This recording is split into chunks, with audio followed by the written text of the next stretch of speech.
لم يزل عالما قديرا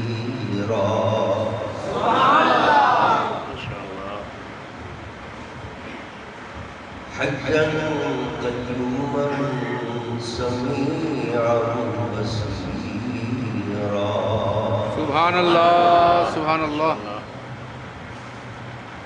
والصلاة والسلام على رسوله أرسله بالحق بشيرا ونذيرا وعلى آله وأصحابه كثيرا كثيرا.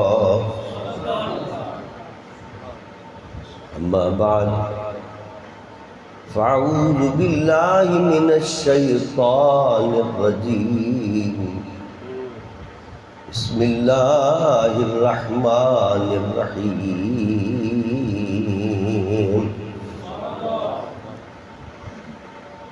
ولو أنهم ظلموا أنفسهم جاءوك فاستغفروا الله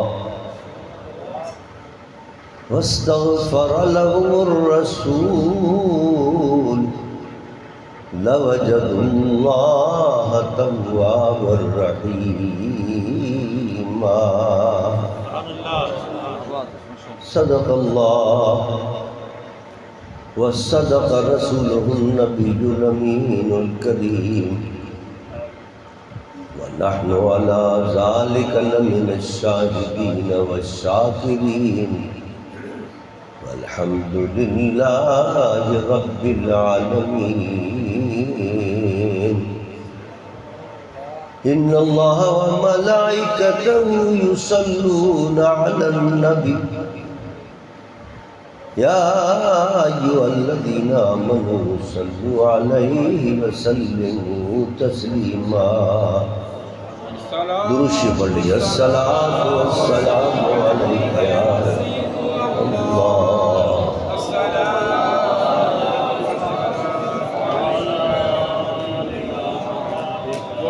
پھر پڑھے الصلاة والسلام علیک یا رحمۃ للعالمین وعلی آلک واصحابک یا شفیع المذنبین.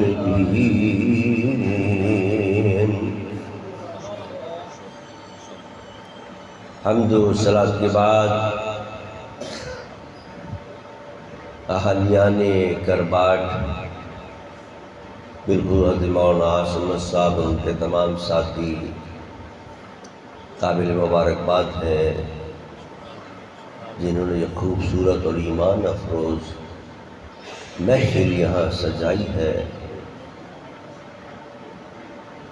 اللہ تعالیٰ ان کی اس کوشش کو اپنی بارگاہ میں قبول فرمائے اور ہمیں اور آپ کو بھی جنہوں نے شرکت کی ہے اس محفل کی برکتوں سے اللہ مالا مال فرمائے. حاضر محترم، طبیعت میری صحیح نہیں، 1 مہینے سے پروگرام چل رہے ہیں، صبح دوپہر شام 3 پروگرام، لیکن وعدہ کر لیا تھا مولانا سمت صاحب سے، اس لیے حاضر ہو گیا. اللہ تعالیٰ اس محفل مبارک کے صدقے دعا کریں کہ مجھے صحت عطا فرمائے.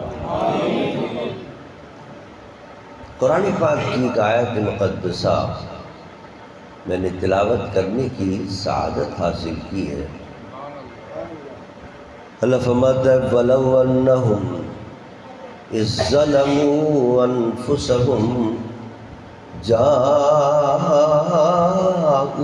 فَاسْتَغْفَرُوا اللَّهَ.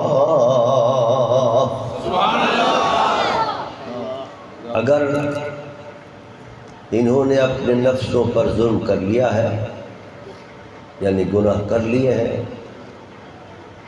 اور گناہ کر کے جہنم کا سودا کر لیا ہے، اب جہنم کے قریب پہنچ گئے ہیں، چاہتے ہیں کہ اللہ ان کو بچا لے جہنم سے، تو فرمایا کہ وَلَوْ أَنَّهُمْ إِذْ ظَلَمُوا أَنفُسَهُمْ جاءوک فاستغفروا اللہ. انہیں چاہیے جنہوں نے ظلم کیا اپنے نفسوں پر کہ میرے محبوب کے پاس آ جائیں. فاستغفر اللہ، پھر وہ بخشش طلب کریں، اللہ سے معافی مانگے، اللہ ہمارے گناہ معاف کر دے. پھر بھی معاف نہیں ہوگا. ابھی تیسری شرط، واستغفر لهم الرسول لوجدوا اللہ توابا رحیما.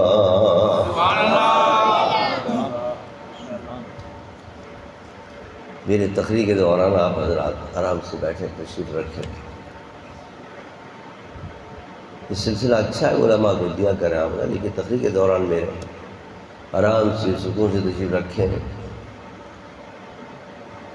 تو کیا ہوگا جب واستغفر لهم رسول، تمہارے لیے میرا محبوب بھی سفارش کرے گا، تو اس کا نتیجہ کیا ہوگا؟ لوجد اللہ توابا رحیما، تو اللہ کو تم بہت توبہ قبول کرنے والا پاؤ. یہ اس آیت کا ترجمہ اور مفہوم ہے جو میں نے آپ کے سامنے. اب دیکھیے قابل غور بات یہ اس آیت میں سمجھنے کی بات یہ ہے، انسان گناہ کرتا ہے اور گناہ کرنے کے بعد حکم ہے ہمیں استغفار کرو، اللہ سے بخشش طلب کرو، اللہ معاف فرما دے. لیکن اس آیت میں دو قیدیں لگا دی گئی.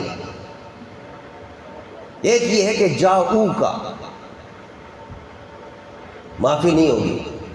کتنے گناہ کر لیے مولا ہم استغفار کر رہے ہیں، اللہ معاف کر دے معاف کر دے معاف کر دے. وہاں نہیں، دو شرطیں. پہلی شرط یہ میرے محبوب کے پاس آؤ. پھر آنا بھی کافی نہیں ہے، واستغفر لهم الرسول، میرا محبوب سفارش کرے اللہ اس کو معاف کر دے، تب میں تمہارے گناہوں کو معاف کروں گا. وجہ کیا ہے اس کی؟ حالانکہ وہ ہمارا رب ہے، وہ ارحم الراحمین ہے، وہ معاف کرنے والا ہے. اپنے بندوں کے رحمان اس کا نام ہے، رحیم اس کا نام ہے، بندوں پر رحم کرنے والا ہے. جہاں سے بندے اس کو پکاریں اور بخشش طلب کر دیں وہ اللہ معاف فرما دیتا ہے. یہ دو قیدیں کیوں لگائیں؟ امت کو یہ بتانا مقصود تھا، اپنے بندوں کو، قیامت تک آنے والے بندوں کو یہ بتانا مقصود تھا کہ بخشتا تو میں ہوں، گناہ تو میں معاف کرتا ہوں، لیکن گناہ جب معاف اس وقت کروں گا جب محمد مصطفیٰ کا وسیلہ لے کر آؤں. جب تک تم محبوب کا وسیلہ لے کر نہیں آؤ گے، وسیلہ جب تک لے کر نہیں آؤ گے تمہارے گناہ معاف نہیں ہوں. اب اگر کوئی کہے صاحب ہمیں کیا ضرورت ہے حضور کے وسیلے کی، تو بعض تو بڑے سخت الفاظ استعمال کرتے ہیں کہ وسیلہ اگر استعمال کیا تو تم کافر ہو جاؤ گے معاذ اللہ. یہاں اللہ فرماتا ہے تمہارے گناہ ہی معاف نہیں ہوں گے جب تک کہ وسیلہ لے کر نہیں آؤ. محبوب کا وسیلہ لے کر آؤ پھر تمہارے گناہ معاف ہوں گے. وہ ہمارے حضرت صاحب رحمۃ اللہ علیہ کے ایک مرید تھے، ان کا نام تھا خالد محمود صاحب، بڑے مشہور شاعر گزرے. حضرت صاحب رحمۃ اللہ علیہ کے صحبت نے انہیں کہیں سے کہیں پہنچا دیا. ان کا ایک بڑی مشہور نعت ہے، اس کا ایک شعر ہے جس میں یہی مضمون انہوں نے اپنے ایک شعر میں ظاہر کیا ہے. وہ کہتے ہیں میرے پاس کچھ بھی نہ تھا روز محشر، میرے پاس کچھ بھی نہ تھا روز محشر. قیامت میں اٹھا، نام اعمال سامنے آ رہے تھے، نہ نمازیں تھیں ڈھنگ کی، پڑھی تھی نمازیں، اس قابل نہیں تھی کہ اللہ کی بارگاہ میں قبول ہو، نہ روزے اس قابل تھے کہ اللہ کی بارگاہ میں قبول ہو. جہنم میں جانے والا تھا، پھر کیسے بچا؟ میرے پاس کچھ بھی نہ تھا روز روز محشر ارے نبی کا وسیلہ ہی کام آ گیا ہے، نبی کا وسیلہ ہی کام آ گیا ہے۔ حضور کا وسیلہ پیش کیا، بیڑا پار ہوتا چلا گیا۔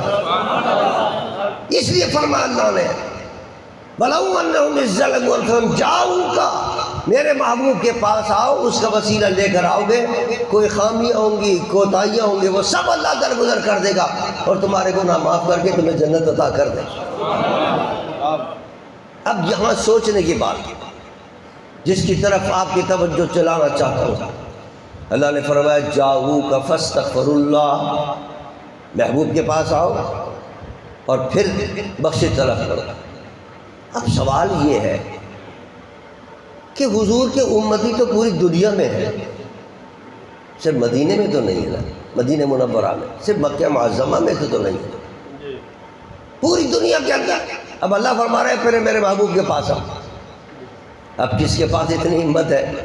آج کل تو بڑا مہنگا ہو گیا ہے حج اور عمرہ، 12 لاکھ کا، 15 لاکھ کا۔ اب 15 لاکھ روپے کو خرچ کر کے پھر جائے مدینے، اور مدینے سے میں جا کر پھر حضور سے عرض کر یا رسول اللہ سفارش کر دیجئے۔ اللہ نے فرمایا کہ تم آؤ میرے محبوب کے پاس، اور اگر جو غریب جس کے پاس 15 روپے بھی نہیں ہے، 15 لاکھ تو بہت دور کے پاس ہے، اس کو گھر میں کھانے کو بھی نہیں ہے، وہ کیا کرے گا؟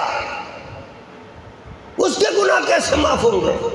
اللہ نے تو شرط رکھ دی نا، فرمایا جاؤوک فاستغفر اللہ، میرے محبوب کے پاس آؤ، لوجد اللہ، پھر اللہ تعالیٰ کو توبہ قلوب کو قبول کرنے والا پاؤ گے۔ اے اللہ ہمارے پاس پیسے نہیں ہیں، ہم کیسے مدینہ منورہ میں جائیں، اور کیسے روضہ شریف پر حاضری دیں، اور کیسے حضور سے عرض کر کے اور تیری بارگاہ میں ان کی سفارش لے کر آئیں۔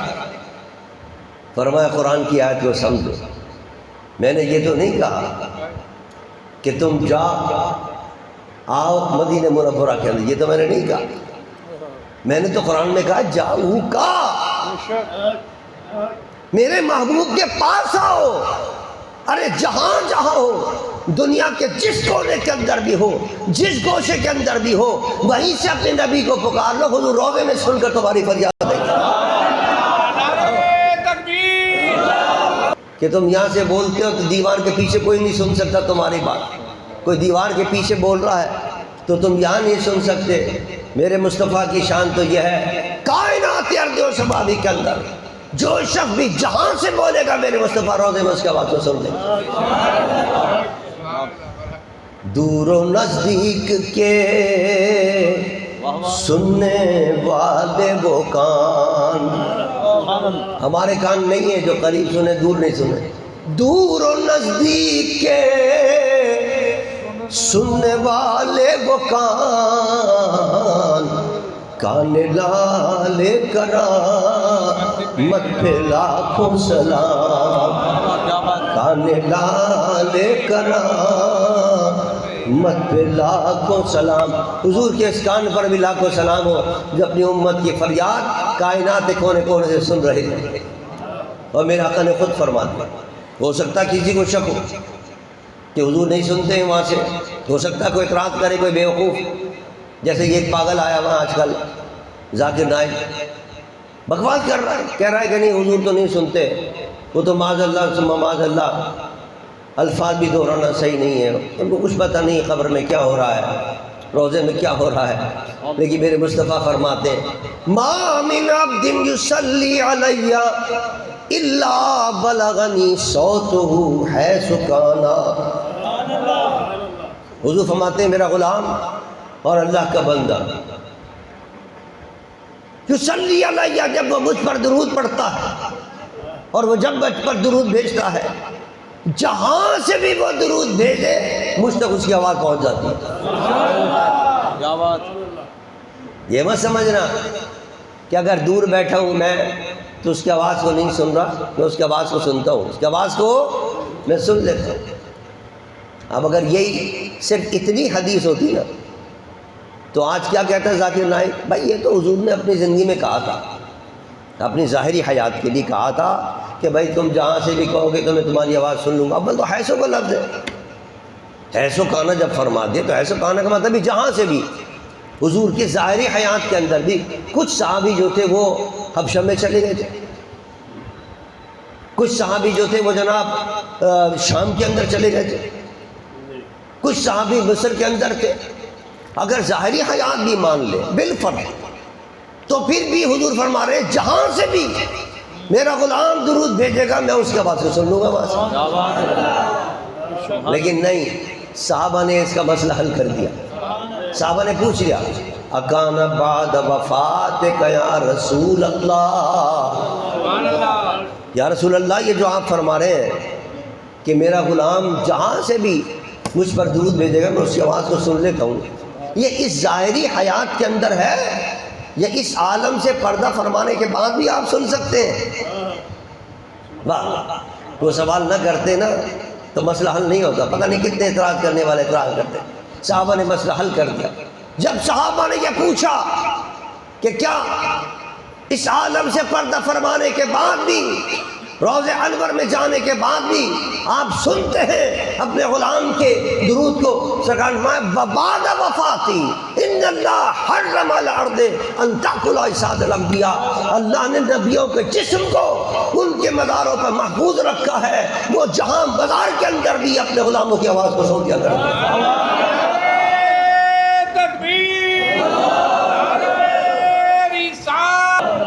تو پتہ یہ چلا کہ اللہ نے میرے محبوب کو یہ مرتبہ اور یہ مقام عطا کیا ہے کہ جہاں سے، اور حیثوں کو لفظ بھی کروا دیا کہ جہاں سے بھی. اب اگر کوئی افریقہ کے جنگلوں سے حضور پر درود بھیج رہا ہے، حضور روضہ شریف میں سن رہے ہیں.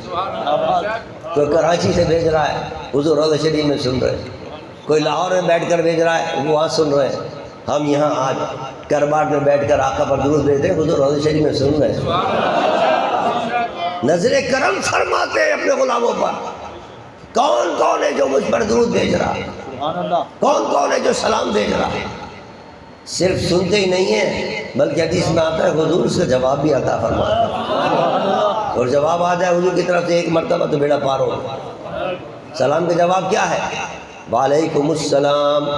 جب ہم کسی کو سلام کرتے ہیں تو کیا کہتے ہیں؟ السلام علیکم. جواب دینے والا کیا کہتا ہے؟ وعلیکم السلام. اس کے معنی کیا ہے؟ اللہ تجھے سلامت رکھے. وعلیکم السلام دعا ہے. ہم لوگوں نے انگریزوں کا طریقہ اختیار کر لیا، بڑے خوش ہوتے ہیں انگریزوں کا طریقہ اختیار کر لیا.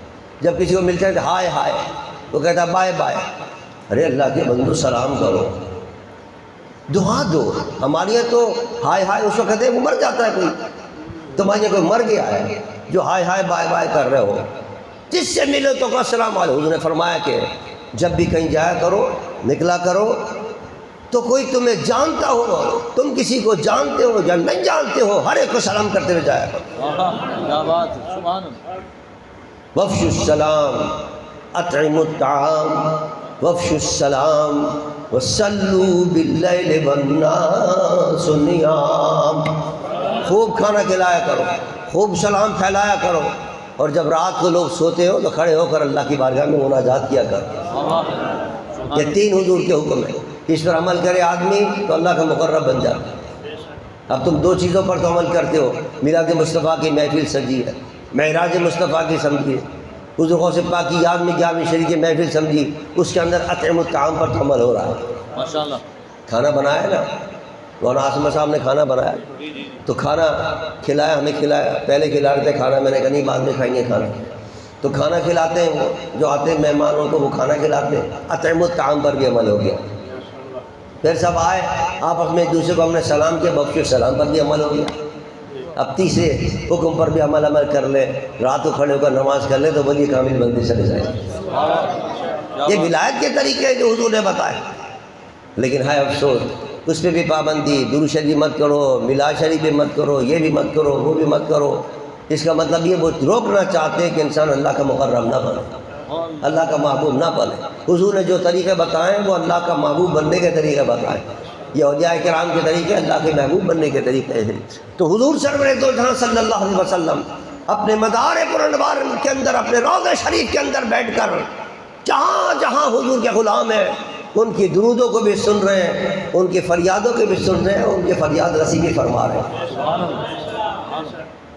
اللہ وجہ کیا تھی دانمان؟ اس سے یہ پتہ چلا، دیکھیے یہ سازش ہوتی ہے مسلمانوں کے خلاف کہ ایسے لوگوں کو پہلے تو کچھ نہ کچھ شہرت دے دی جائے. یہ بھی قصداً، یہ جو جتنا ہمارا میڈیا ہے نا، یہ سارا میڈیا یہودیوں کے انڈر میں، یہودیوں کے انڈر میں. وہ دیکھتے ہیں کہ یہ اسلام کا دشمن ہے، اس کو چڑھا دو گا. جب وہ چڑھ جاتا ہے اور پھر اس سے بات کہلواتے ہیں، اپنی مرضی کی بات کہلواتے ہیں. کہتے ہیں او ہو اتنا بڑا مشہور آدمی، اتنا بڑا مشہور آدمی یہ بات کر رہا ہے، بھائی اس کی تو بات ماننی چاہیے. نتیجہ کیا نکلتا ہے؟ آدمی گمراہ ہوتا چلا جاتا ہے. یہی نادر، یہی ذاکر نائک کے ساتھ بھی یہ ہوا. پہلے اسے شہرت دی گئی اور اب وہ بکواس کر رہا ہے حضور کے خلاف، توہین آمیز باتیں کرتا ہے. کہیں جناب اللہ کی توہین کرتا ہے، کہیں جناب حضور غوث پاک کی توہین کر رہا ہے. اور یہی انہوں نے طریقہ اختیار کیا مرزا غلام قادیانی کے لیے. مرزا غلام قادیانی کو باقاعدہ پیسے دیے یہودیوں نے اور عیسائیوں نے، نصرانیوں نے، اور پیسہ دے کر اس کو چڑھایا پوری دنیا کے اندر، مشہور کیا اس کو. آپ اندازہ کریں، اس سے آپ اندازہ کر لیں کہ اس وقت اسرائیل کے اندر کوئی مسلمان وہاں اپنا کوئی دفتر قائم کر سکتا ہے؟ دفتر ہم نہیں قائم کر سکتے. دفتر قائم کرنا بہت دور کی بات ہے. مسلمان وہاں کوئی بات نہیں کر سکتا، کھڑا نہیں ہو سکتا، کوئی تبلیغ نہیں کر سکتا، کوئی تبلیغ نہیں کر سکتا. قتل کر رہے ہیں، مار رہے ہیں. اور وہاں حیفا جو ان کا اہم شہر ہے، اس کے اندر قادیانیوں کا باقاعدہ دفتر موجود ہے، اور وہاں وہ اس کو سپورٹ کرتے ہیں. وہاں سے پورے ملک کے اندر، پوری دنیا کے اندر وہ جناب اپنی تبلیغ کر رہے ہیں. پاکستان کے اندر ان کے جو بڑے بڑے مراکز بنے ہوئے ہیں اس وقت، وہ ربوہ جو ان کا سب سے بڑا مرکز ہے، اسرائیل کے طرف. اسرائیل پہلے کیا تھا؟ انہوں نے پہلے خریدا، اور خریدنے کے بعد خرید کے جگہ خرید کے اس پہ قبضہ کیا. اسرائیلیوں نے پہلے یہ کیا، چھوٹا سا علاقہ تھا. اب آہستہ آہستہ جناب اپنے آپ کو مضبوط کر کے، اور پھر جناب فلسطین نکالنا شروع کیا، فلسطینیوں کو مارنا شروع کیا. آج عالم یہ ہے کہ پورے اسرائیل پہ ان کا قبضہ ہے، اقصیٰ پہ ان کا قبضہ ہے. چھوٹے سے علاقے کے اندر مسلمان ہیں، ان کو گھیرے میں لیا ہوا ہے، نہ کھانا جانے دے رہے ہیں، نہ پانی کو دے رہے ہیں، اور جناب بم علیحدہ مار رہے ہیں، قتل عام کر رہے ہیں. پتہ نہیں 45,000 لوگ شہید ہو چکے ہیں، 45,000 لوگ. اور آپ اندازہ کریں جتنے مسلمان ممالک ہیں ان کے حکمراں بے غیرت ہو گئے، بے ہمیت ہو گئے. ہمیت ختم ہو گئی ہے، غیرت ختم ہو گئی ہے. اسلام کا درد نہیں رہا ان کے دل کے اندر. ہمارے مسلمان بھائی مر رہے ہیں، 1 نہیں 2 نہیں 10 نہیں. یہاں اگر کسی علاقے کے اندر کوئی کتا بھی مر جائے تو ان کی جناب تنظیم آ جاتی ہیں، یہودیوں کے نصرانیوں کی. حقوق نسمہ، کہیں حقوق انسانیت، کوئی حق، کہیں حقوق جانوروں کے حقوق ہیں. لیکن ان کی نظر میں مسلمان کا کوئی حق نہیں. مسلمان مر رہے ہیں، 1 نہیں 2 نہیں، 45,000 جام شہادت نوش کر چکے، کوئی نہیں. اس لیے کہ منصوبہ ہے کہ مسلمانوں کو مارا جائے. ایک قبضہ کرایا، اور قبضہ کرانے کے بعد پھر جناب مسلمانوں کو وہاں سے نکال لیں، مار. یہی ساری صورتحال اس وقت چناب نگر کے اندر ہوئی، جس کو ربوہ کہتے ہیں. پہلا نام اس کا ربوہ ہے، اب اس کا نام چناب نگر ہو گیا. وہاں یہ پوری کی اسٹیٹ بنانا چاہتے ہیں. اور زمینیں، اگر کوئی زمین 10 لاکھ کی تھی تو 10 کروڑ میں خرید رہے ہیں. آپ بتائیے کہاں سے ان کے پاس 10 کروڑ روپے آ گئے کہ ہمیں دے دو یہ زمین ہمیں دے دو. 10 کروڑ کی کسی کو دے دیا، جس کو ارب روپے دے دیں. ساری زمینیں خرید کر پورا اپنا ایک اسٹیٹ بنانا چاہتے ہیں. اسٹیٹ ایسی وہاں آپ اور ہم اکیلے داخل نہیں ہو سکتے، وہاں ہم گھس نہیں سکتے. بھائی اسرائیل والی سازش ہے ساری کی ساری. اور اسٹیٹ بنا کر، اب یہ جو مقدمہ ہوا تھا مبارک ثانی کا، اس کے اندر تھا کہ تم اپنی جو کتاب ہے تمہاری، جو تفسیر تم کہتے ہو جس کو تفسیر صغیر، اس کی اشاعت نہیں کرو گے. پابندی ہے، تم اس کی اشاعت نہیں کر سکتے، اس کو چھاپ نہیں سکتے. اس میں تم نے تو قرآن کے غلط معنی بیان کیے، غلط تحریف کیے. لیکن وہ جو ان کی اسٹیٹ ہے، اس اسٹیٹ کے اندر ان کی تفسیر، جس کو یہ تفسیر کہتے ہیں، وہ تفسیر ان کی چھپ بھی رہی اور تقسیم بھی ہو رہی. وہاں کوئی نہیں جا سکتا. کس سازش ہے اسلام کے خلاف اور دین کے خلاف اور پاکستان کے خلاف. اور عالمی دباؤ ڈالتے ہیں، عالمی دباؤ ڈال کر، اور پھر پاکستان کے حکمرانوں کو کہتے ہیں کہ صاحب ہمارے ساتھ تعاون کریں، ہماری مدد کریں، ہمارے مسلک کو اشاعت دیں، ہمارے دین کی اشاعت ہو. ہمارے ہمارے مذہب کی اشاعت ہو. حالانکہ سن 74 کے اندر میرے آپ کے قائد علامہ شاہ احمد درانی رحمۃ اللہ علیہ نے ان کے خلاف قرارداد پیش کی تھی. اب ظاہر بات ہے آپ حیران ہوں گے کہ نورانی صاحب کے پاس اس وقت صرف 5 ممبر تھے اسمبلی میں، صرف 5 ممبر تھے، اور 5 ممبروں سے کیا کوئی قرارداد پیش ہو سکتی، پاس ہو سکتی ہے؟ آج آپ دیکھ لیں آج اس وقت کیا ہو رہا ہے اسمبلی کے اندر اور سینٹ کے اندر کیا ہو رہا ہے. کسی کو پکڑ پکڑ کے لا رہے ہیں، کہتے ہیں 54 کروڑ روپے کی آفر ہو رہی ہے، 1 ارب کی آفر ہو رہی ہے. 1 ارب دیں گے ہمیں ووٹ دے دو، 1 ارب دیں گے ہمیں تمہیں ووٹ. 1 ارب روپے قوم کا پیسہ ہے، اڑا رہے ہیں. کوئی ارب نہیں مانگتا، پیسہ نہیں مانگتا، اس کو پکڑ کے جناب ڈال رہے ہیں اور کہتے ہیں کہ ہمارے ووٹ دو، ہمارے حق دیں. اب کہیں ایسا ہو سکتا تھا کہ 5 آدمیوں پر اتنی بڑی قرارداد منظور ہو جائے کہ قادیانی غیر مسلم کا اقرار؟ اسے کہتے ہیں سیاسی حکمت عملی. اللہ نے علامہ شاہ احمد درانی رحمۃ اللہ علیہ کو ایک سیاسی حکمت عملی عطا فرمائی. جتنے مسالک کے لوگ اس وقت موجود تھے اسمبلی کے اندر ان کو اپنا ہم نامہ بنوایا. اور آپ حیران ہوں گے جو سیکولر لوگ تھے جو کہتے ہیں نہیں ہماری تو پارٹی لا دین ہے، ہم کوئی مذہبی بات نہیں کرتے، جس کے اندر سب سے آگے ولی خان تھا اس زمانے میں. ولی خان کے پاس نورانی صاحب لے کے گئے قرارداد قادیانیوں کے خلاف، اس پہ دستخط کیجیے آپ، تو وہ جناب فوراً دستخط کرنے لگا ولی خان جیسا. حالانکہ سیکولر بھی الگ تھا، وہ سرخ پوش مشہور تھے یہ لوگ، خان عبد الولی خان اور خان عبد الغفار خان. جب وہ دستخط کرنے لگا تو نورانی صاحب نے کہا پڑھ تو نہیں آپ، میں نے اس میں لکھا کیا ہے؟ کل کو کوئی کہے صاحب آپ سے انہوں نے دھوکے سے سائن کرا لیے نورانی صاحب نے، اس میں تو قادیانیوں کے بارے میں لکھا تھا، تو آپ پڑھ لیں، پڑھنے کے بعد اطمینان کر کے پھر سائن کریں. سنیے الفاظ کیا تھے ولی خان کے. ولی خان نے کہا نورانی صاحب آپ جس پر کہیں گے ہم اس پر آنکھ بند کر کے دستخط کریں گے، ہمیں آپ پر مکمل اعتماد ہے.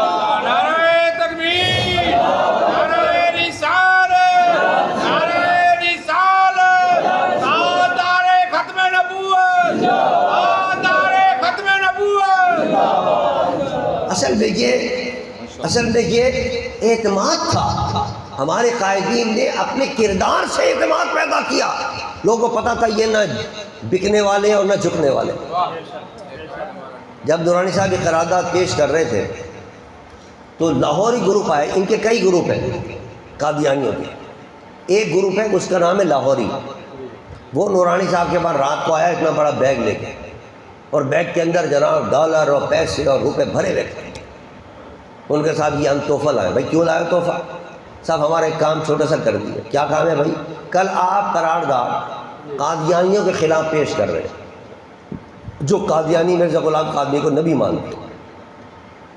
ہم مرزا غلام قادیانی کو نبی نہیں مانتے، ہم تو وہ کہتے ہیں سادہ سیدھا مسلمان تھا وہ مرزا غلام قادیانی، اور ریفارمر تھا، وہ مصلح تھا، وہ لوگ اصلاح کرتا تھا، تبلیغ کرتا تھا. تو ہم اس کو نبی تو نہیں مان رہے. آپ اس قرارداد میں سے ہمارا نام صرف نکال دیجیے، سارے قادیانیوں کو آپ غیر مسلم عقیدہ قرار دیجیے، ہمیں کوئی اعتراض نہیں ہے. لیکن جب ہم اس کو نبی مان نہیں رہے تو ہمارا نام اس میں سے آپ نکال دیجیے، اور نکال کے پھر آپ قرارداد پیش کر دیجیے. اور یہ تحفہ بھی حاضر ہے، کئی لاکھ روپے. قائد ملت اسلامی نے ٹھوکر ماری، فرمایا یہ اٹھاؤ اور بہت دیر میں آئے، ہمارا سودا تو ہو چکا ہے. کہنا ہم سے پہلے کون آیا اور ہم سے پہلے کس نے آپ کو آفر کیا؟ ہم تو کروڑوں روپے لے کے آئے ہیں، ڈالروں کی صورت میں یہ تو ہم سے زیادہ کون پیسے دینے والا ہے؟ فرمایا ہمارا سودا بازار مصطفیٰ میں ہو چکا ہے، اور جو نبی کی عزت اور عظمت کے لیے مر جاتے ہیں، قربان ہو جاتے ہیں، سودا کر لیتے ہیں، وہ پھر کسی اور سے سودا نہیں کرتے.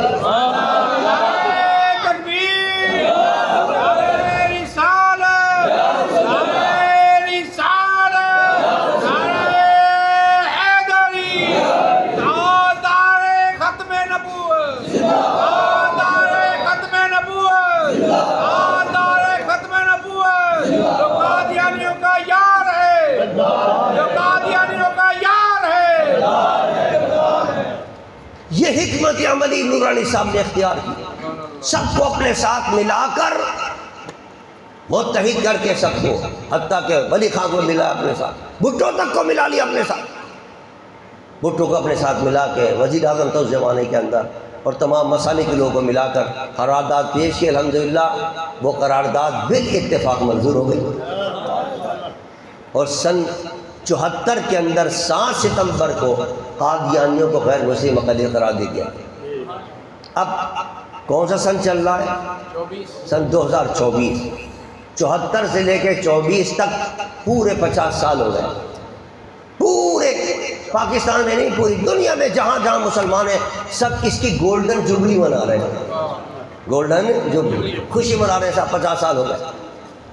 جب یہ مبارک ثانی کیس آیا تو اس مبارک ثانی کیس کے اندر چیف جسٹس صاحب نے مجھے بھی بلایا، آپ بھی بتائیں ہمارے اس فیصلے میں کہاں کہاں غلطی ہوئی ہے۔ میں نے کہا چیف جسٹس صاحب آگ لگی پڑی ہے، آپ نے پتہ نہیں کیا فیصلہ کر دیا ہے قادیانیوں کے حق کے اندر، کیا ضرورت تھی آپ کو یہ فیصلہ کرنے کی؟ آپ کوئی ڈھنگ کا فیصلہ کریں، ہم لوگ تو گولڈن جوبلی منا رہے ہیں، ہم تو یہ سوچ رہے تھے کہ آپ ہماری خوشی میں شریک ہوں گے، نہ کہ آپ نے غلط فیصلہ کر لیا۔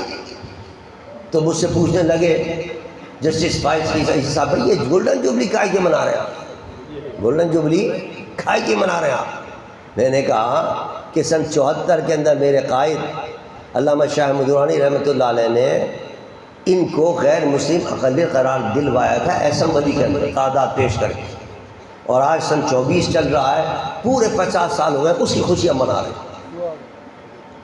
کہنے کہ ہاں وہ نورانی صاحب کے پاس میں بھی جب چھوٹا ہوتا تھا، جب اپنے باپ کے ساتھ گیا تھا، وہ فلاں جگہ رہتے تھے، میں نے بتایا ہاں الفسن اسٹریٹ کے پیچھے ان کا مکان تھا۔ ساری زندگی کیسی قلندرانہ زندگی انہوں نے گزاری ہے، بڑے بڑے بادشاہ آتے تھے، چھوٹا سا کمرہ تھا نورانی صاحب کا، وہیں بیٹھتے تھے سارے، کوئی کوٹھی نہیں تھی، کوئی بنگلہ نہیں تھا، ساری زندگی اس نے گزار دی۔ چیف جسٹس صاحب عیسیٰ صاحب کہہ رہے تھے، میں بھی گیا تھا، میں نے بھی حاضری دی تھی ان کے آستانے کے پر ایک دفعہ۔ مجھ سے پوچھنے لگے یہ جو آپ نے ریویو اپیل کی ہے یہ ملی یکجہتی کونسل کی طرف سے کی ہے؟ میں نے کہا ملی یکجہتی کونسل بھی میرے قائد نے بنائی تھی، اور ہم اس کی طرف سے یہ ریویو اپیل اس لیے لے کے آئیں تاکہ کل کو آپ یہ اعتراض نہ کریں کہ صاحب یہ تو صرف اہل سنت کا کیا نام ہے موقف ہے، وہابی تو اس سے متفق نہیں ہے آپ کے اس موقف سے، دیوبندی تو کہتے ہیں وہ متفق نہیں ہے، شیعہ کہتے ہیں وہ تو متفق نہیں ہے، اہل حدیث تو کہتے ہیں وہ متفق نہیں ہے۔ میں نے کہا چیف جسٹس صاحب یہ ملی یکجہتی کونسل نورانی صاحب نے بنائی تھی، اس میں تمام مسالک کے لوگ جو ہیں وہ شامل ہیں۔ انہوں نے کہا کتنے لوگ اس کے اندر ہیں، کتنی جماعتیں؟ میں نے کہا الحمدللہ اس اتحاد کے اندر پاکستان کی جتنے مسالک کی بڑی جماعتیں وہ 22 کی تعداد کے اندر اس کی ممبر کی، اور 22 جماعتیں متحد ہو کر آپ کے پاس یہ ریویو اپیل لے کے آئی ہیں کہ یہ جو آپ کا فیصلہ ہے یہ غلط فیصلہ ہے، اس کے اندر ایک نہیں کئی جگہ پر غلطیاں ہیں، آپ نے قادیانیوں کی حمایت کی ہے، ہمیں یہ قادیانیوں کی حمایت کسی صورت کے اندر منظور نہیں۔ الحمدللہ اللہ کا شکر ہے انہوں نے ہماری بات کو مانا، تسلیم کیا، اس وقت فیصلہ کیا، پھر کہا کہ میں چند دنوں کے بعد فیصلہ دوں گا، پھر ہم پریشان ہوتے رہے کہ چند دن گزر گئے ابھی تک فیصلہ نہیں آیا، لیکن اللہ کا شکر ہے 3 روز کے بعد 4 روز سے پہلے ابھی وہ ان کا تفصیلی فیصلہ بھی آ گیا، اور انہوں نے تفصیلی فیصلے میں اعلان اعلان کر دیا لکھ کے فیصلہ جاری کر دیا ہے کہ جتنے میں نے 2 فیصلے کیے تھے قادیانیوں کے حق میں، جولائی کے اندر فیصلہ ہوا تھا، وہ فروری میں فیصلہ ہوا تھا، وہ سارا فیصلہ میں کل عدم قرار دیتا ہوں۔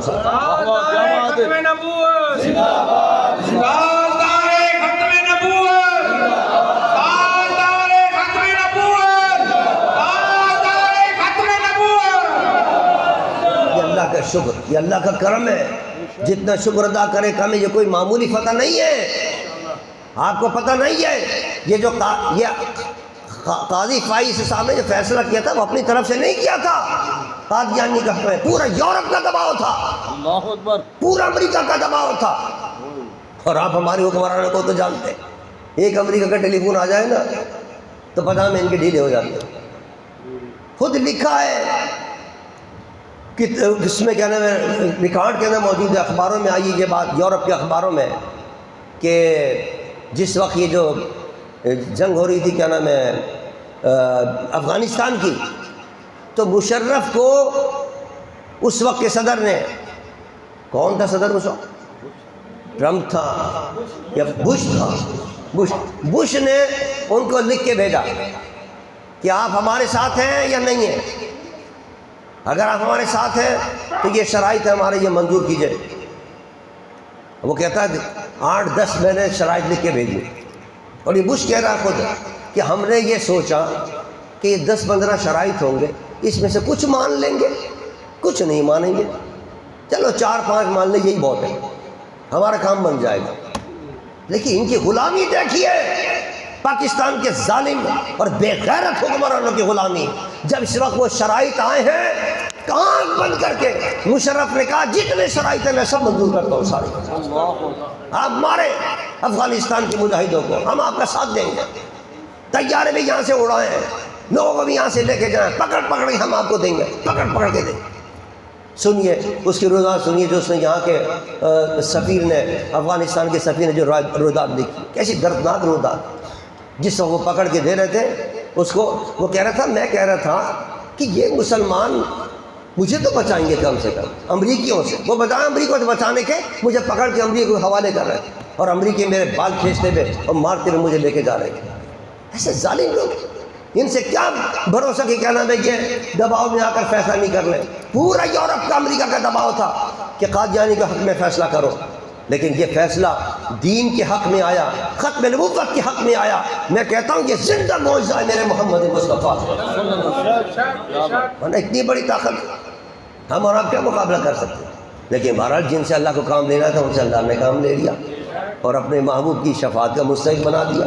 ہم بھی حاضر ہو گئے الحمدللہ، ہم نے بھی اپنا حصہ شامل کر لیا۔ اور جو تنظیم ہے، خود کوئی تنظیم ہو، کسی جماعت کے لوگ ہوں، جن لوگوں نے بھی ختم نبوت کی اس تحریک میں حصہ لیا ہے، جہاد کیا ہے، مجاہدہ کیا ہے، نعرے لگائے ہیں، جلسے کیے ہیں، جلوس نکالے، ختم نبوت کا نام لیا ہے، وہ سب انشاءاللہ قیامت کے دن حضور کی شفاعت کے مستحق ہوں گے انشاءاللہ۔